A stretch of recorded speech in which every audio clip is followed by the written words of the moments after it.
morning to you and welcome to Good Morning Akoka on Unilag TV. As usual on the program, we are going to be having three segments: the newspaper headlines, insight discussion, and Sports Plus. I am Bankole Imana, and with me is Olatundu Ejio. But let's go on a short break, and when we return, we'll give you the newspaper headlines. Please stay with us. Good morning, Akoka.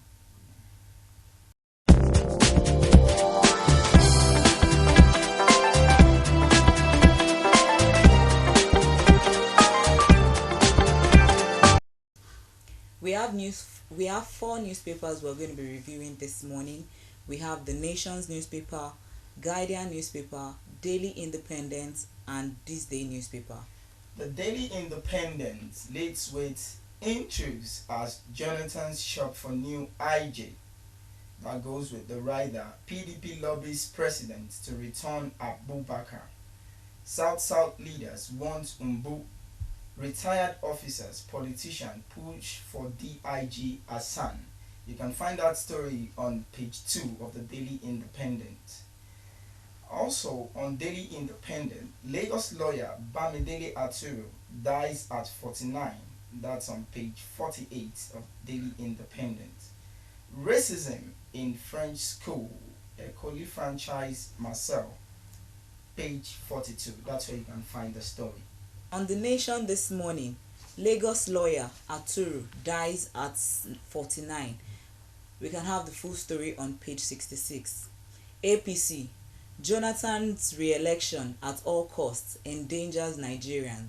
Full story on page 4. Government, Boko Haram close to deal on Chibok girls. Full story on page 4. Security probes politicians with links to sects.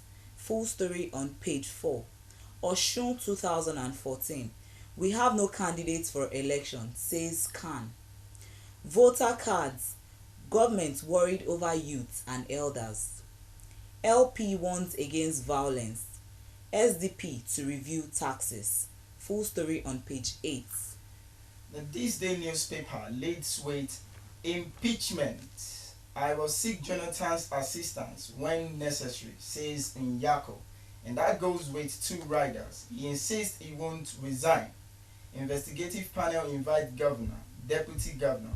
You can find that on page 6 of This Day newspaper. House to probe Alison Madueke. Shell over yet to be sold OML 29. That story is on page 6 of This Day newspaper. Also on This Day newspaper, you can find the story on FJ. FJ links Boko Haram to political party. Says politicians are being interrogated over ties to sect. Accuses bring back our girls campaigners of extorting money. The full story is on page 6 of This Day newspaper. Also on This Day newspaper, Jonathan inaugurates committee for Safe School Initiative. The cries dropout rate. That story can be found on page 8 of This Day newspaper.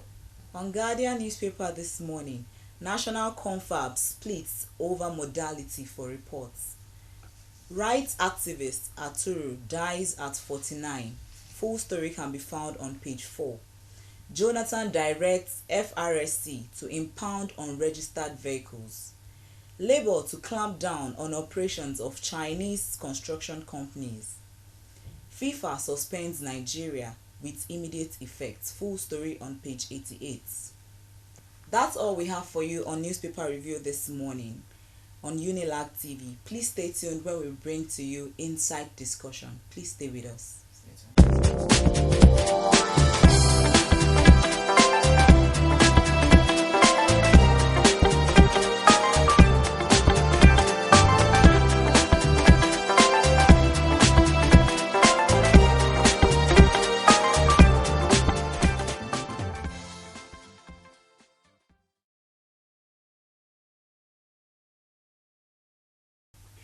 Welcome to the second segment, which is Insight Discussion. With us in the studio is Mr. Tosin Adeshele, a renowned security expert and social critic from University of Lagos. Mr. Tosin, you're welcome to the show. Thank you very much. Also with us in the studio is Alhaji Akinlawan, an Islamic scholar and public analyst. Alaji, you're welcome to the show. Thank you very much. We're going to be talking about the Boko Haram insurgents, and we're going to be having views from our two guests, the Islamic scholar and also the security experts. You're welcome. My first question is going to Alhaji Sulaiman. You're welcome, sir. Thank you. Please, sir, the phrase Boko Haram, the word Boko Haram itself means Western education is forbidden. From your own Islamic perspective, do you really think it is forbidden? Thank you, presenter. Boko Haram really means Western education is forbidden. But from the Islamic viewpoint, no type of knowledge or education is forbidden in Islam. Even from the Islamic source, in Islam we have two sources, that is the Quran and the Hadith. In the Hadith, the Prophet ﷺ is reported to have said, seek for knowledge, even unto China. And at that period, China wasn't an Islamic nation. Even up to today, it's not an Islamic nation.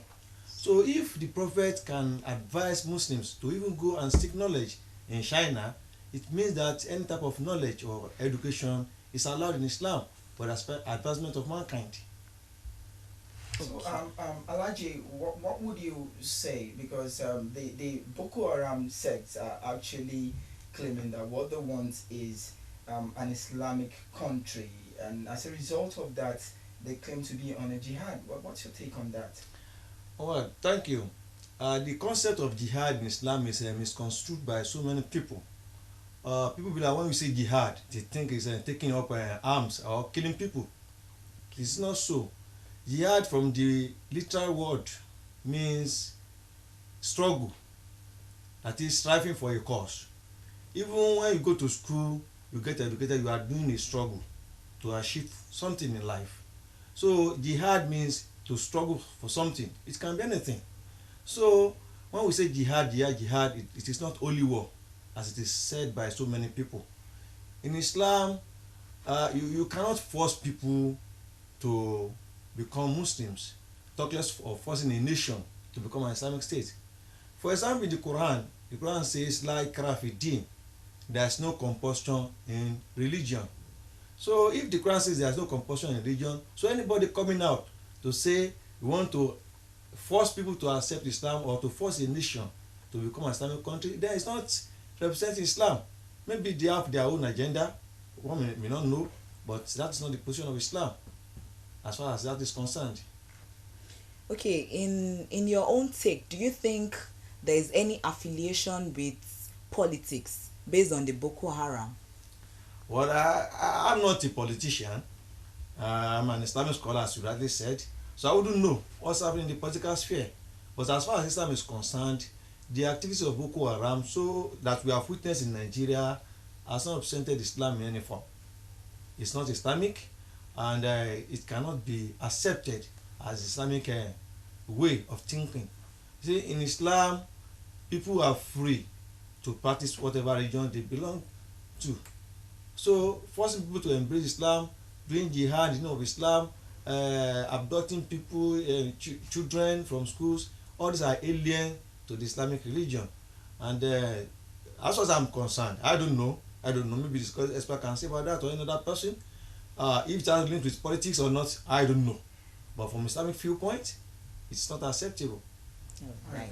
Mr. Tosin Adeshile, as a renowned security expert, do you think the federal government of Nigeria has done enough to curb the Boko Haram menace so far? Well, let me add that aside from being a security expert, since Alhaji is an Islamic expert, and as a Christian, I can also call myself a Christian expert. So that will join with what I'll be saying regarding the security part of it. Okay. Well, on my way for this program, when my driver was bringing me, and I held 2 or 3 copies of the newspaper, what was in the front of the page was a government Boko Haram close to deal on Chibok girls, which shows that for quite some time in the country we've been battling with this menace from Boko Haram.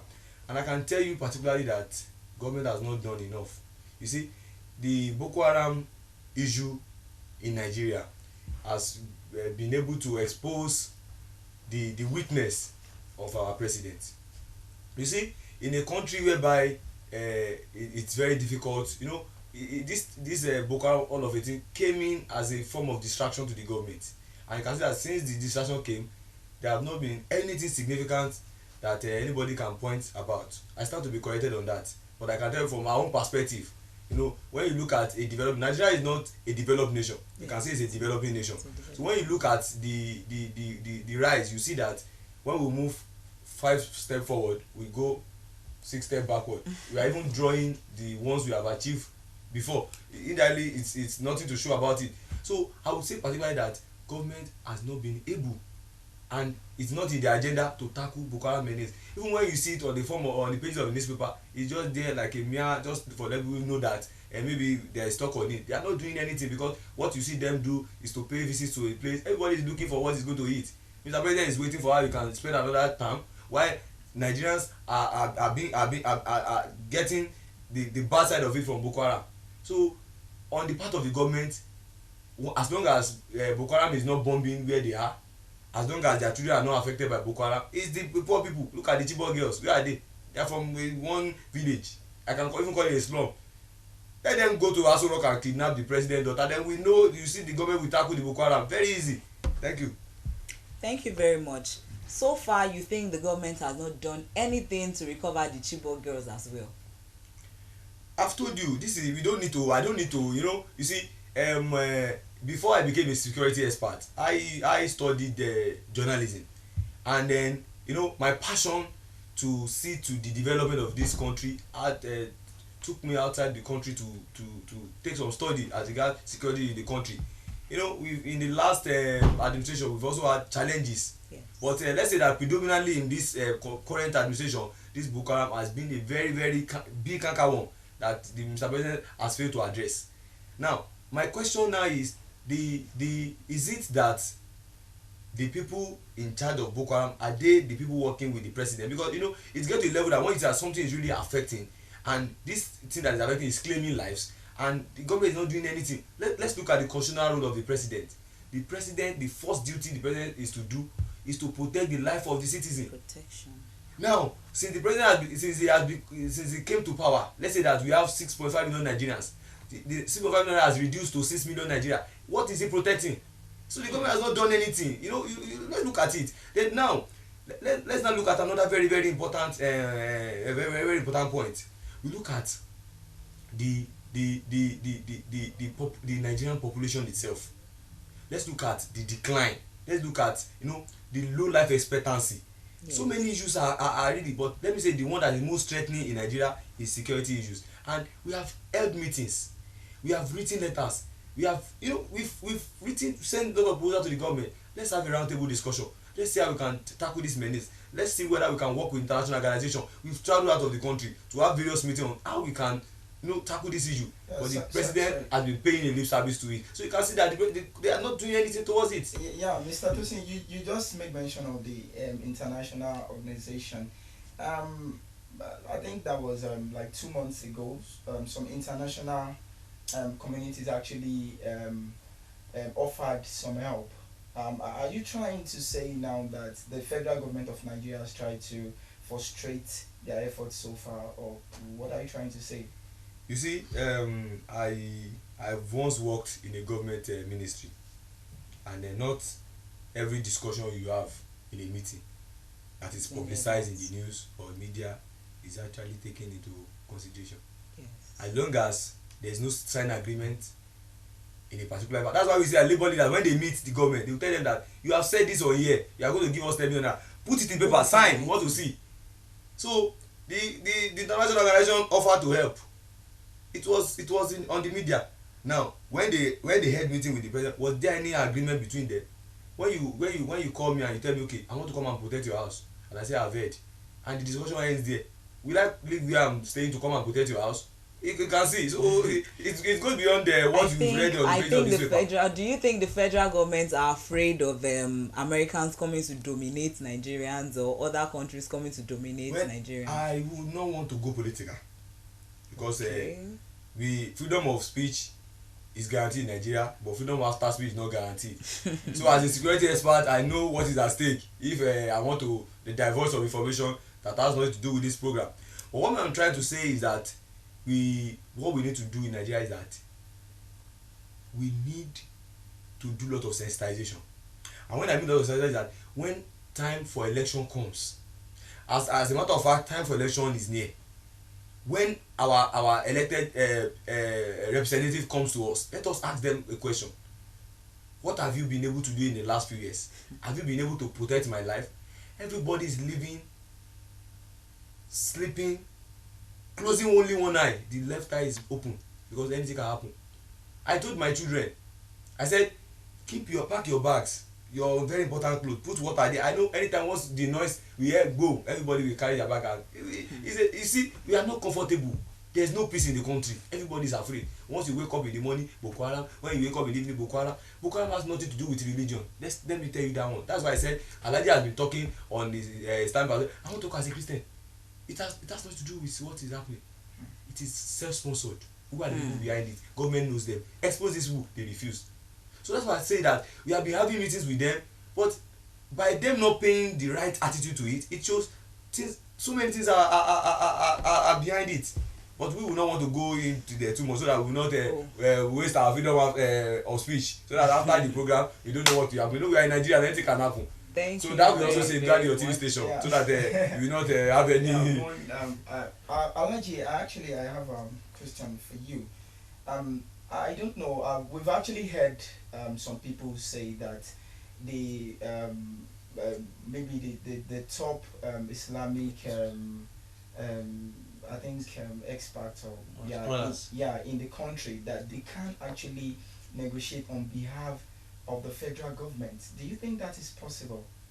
Well, the nation belongs to everybody. We are all concerned about what is happening, and if there's anywhere anybody can help, be it Muslim, Christian, or any other person, we should all be ready to help the government, because we have no other country except this country. I stand to correct you on that particular issue. The Nigerian government is not looking for help. They have not called for help. Now, so many people are asking for help from Nigeria. So many people are asking. What we are saying is, if Nigerian government needs help from any quarter, we should be ready to offer the help. They are not calling for help. It's a very simple analogy. I want to help the Nigerian government. The Nigerian government is not calling, or you want to help. I don't have Jonathan's number. How will I get across? We are all concerned because the senator representing my area, senator representing my area, since the day he got elected, the house has been shut.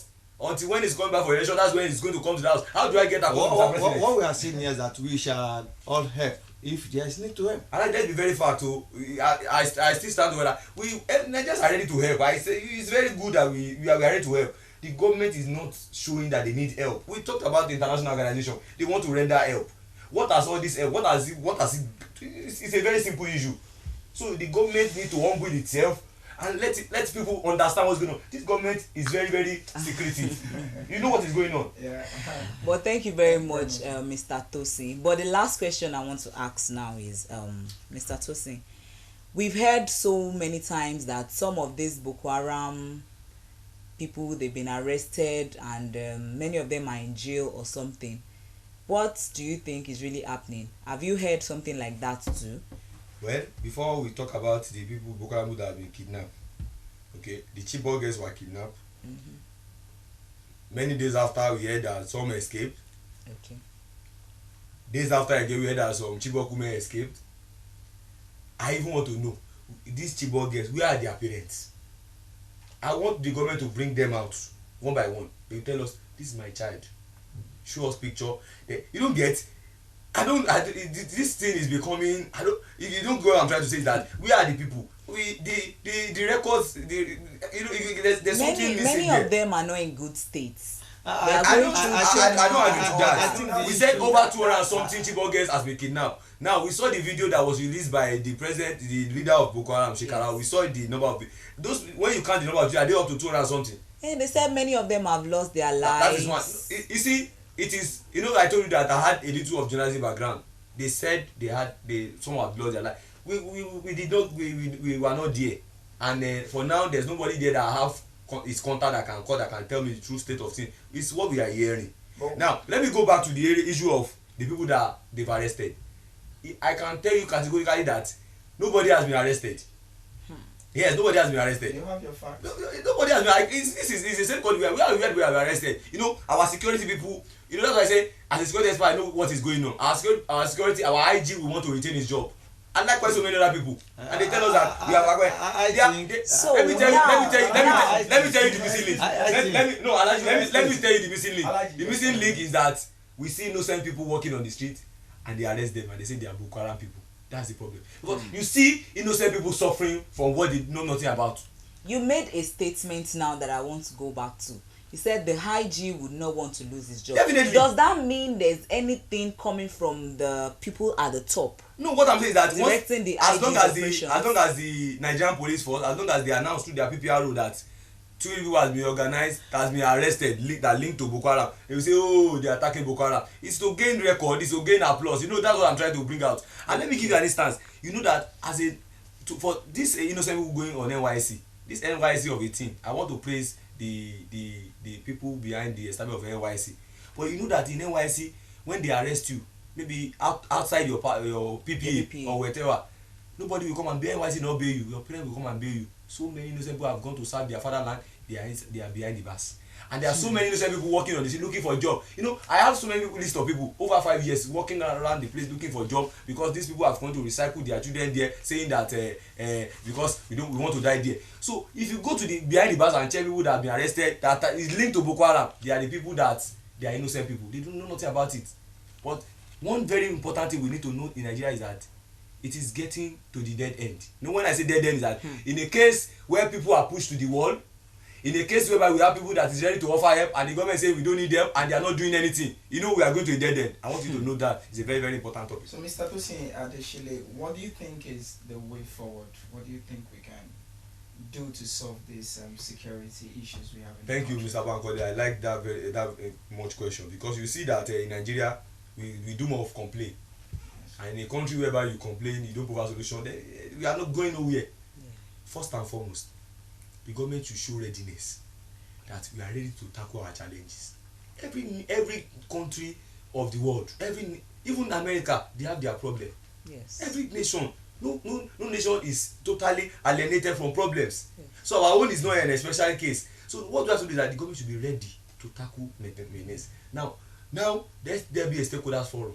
I'm not talking for any conference. I'm not talking for any conference where people will share money. I'm not interested. I don't want to hear that about it, because we have a lot of committees that produce nothing in the country. So I don't want them to pick me as chairman of any committee on security. That's not what I'm talking about. Let there be an open forum. I want Mr. Abel to be there. Let people come from various places to come and ask Mr. questions, so that we can discuss, have a round table. And from there, now we need to strengthen our security forces. We have Nigerian police force. Yes. And in Nigerian police force, you notice that the IG gives instruction to state police commissioners. Sure. Now, state police commissioners, they cannot receive directly from the governor. They receive that from IG. So once the president that appoint the IG gives them the order that let there be problem in Ogun State, you will see that the IG will just call the police in Ogun State that please start causing all this. You get what I'm trying to say is that now I'm clamoring for state police. Let Nigeria be independent. They don't want security like this. In advanced country, you see that securities they are from different local government, different areas, different monarchs, and they come together. There's a coordinating body. So you also want the introduction of a community. That's what I'm saying. You know, we call it intelligence committee. Yeah. That's what we call it. Okay. The civil defense will come, the Nigerian police will come, the FRC will come. All of them will come together. There will be a discussion, because we want to achieve a result. Everybody is working independent. On the same road, you see police, you see road safety. Road safety will ask you to park. Police will ask you to. They'll be asking your papers. The papers that police are meant to ask, the road safety are asking. People don't say that the police are asking, the VIO are asking, you know, things are just like that in the country. We don't even know where we are going in Nigeria. To go away from what we are actually talking about. So let's go back to Alhaji Sulaiman. What do you think is the way forward now? Thank you. From the religious perspective, I think firstly we have to pray. We have to pray to God to build us out of this problem. And then on the question you asked the other time, it can be a way out. When people are arrested, I don't want to believe that those who are arrested are not Boko Haram members, or they are, but they should be prosecuted. People should be taken to the courts. Okay. Let them be prosecuted. If they are found guilty, they should be punished accordingly. So if there are deterrents, people will try to caution themselves. People will call their children. Then another thing is that parents should always advise their children, call them, advise them, and try to make sure they are not going astray. You see, today Nigeria, we pay lip service to religious education, to morality. You see, we need to orientate our children, particularly parents and teachers alike, because our children today, you look at the Boko Haram, those who are arrested are youth. Yes. Those who are in their prime, they are supposed to be doing something worthwhile. So parents should come in and make sure their children are morally upright, and also government should provide jobs for the youths, because it is said that an idle hand is the devil's workshop. So we should provide employment. There should be creative things that people can do, so that they have so if they have something to do, they will have nothing to do with Boko Haram. Because even if you see teenagers among those who are arrested as Boko Haram members, we cannot say categorically that they are not Boko Haram members until they are proven otherwise in the court of law. But then, if those children have not been wayward, they wouldn't have been arrested somehow. So government should also intervene by providing jobs, employment opportunities for our graduates, so that they can have something to do. I think with all these little things, we can stem the tide of Boko Haram in Nigeria. Thank you.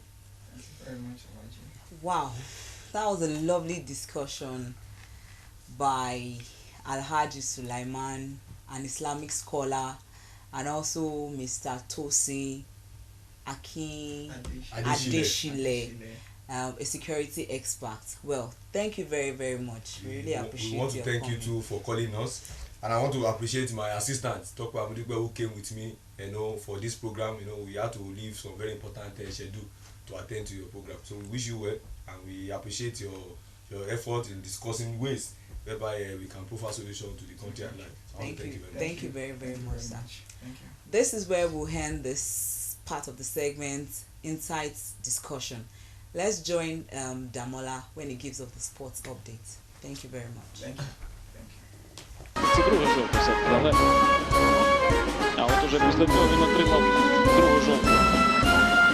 Ну, тоді ця... که پیروزی توسط وحید هاشمیان به ثمر میرسه در 15 دقیقه بازی. پیروزی 1.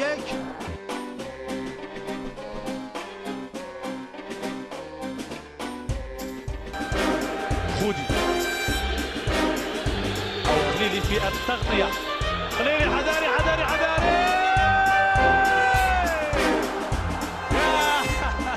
Welcome to Sports Plus. I'm Damola Oloko, and I'm here with the news making round the world of sports. The World Football Governing Body, FIFA, has suspended Nigeria indefinitely from all international football on the account of allegations of government interference in the affairs of Nigerian Football Federation. This is coming after a court order compelled the Nigerian Minister of Sports to sack the NFF board and appoint a senior member of the civil service to take over the affairs of the Football Federation. According to the FIFA statement, the suspension will be lifted once the court action have been withdrawn and the properly elected NFF General Assembly are able to work without interference in their affairs. Meanwhile, Eagles ex-international Sheyi Olofinjana has grounded Stephen Keshi's demand of 10 million naira to stay on as head coach of the Super Eagles as outrageous. The talks over the new contract for the big boss have been stalled following the dismissal of the elected NFF board. Now, for some World Cup updates. Lionel Messi and his teammates booked a final berth with Germany after a tightly contested semi-final fixture. The game was settled over the lottery of penalties as both teams played out a goalless draw after 120 minutes. The Germans go into the final coming off the back of a hugely confident 7-1 thrashing of the host and pre-tournament favourites Brazil. Argentina, on the other hand, will be looking to spoil the German party.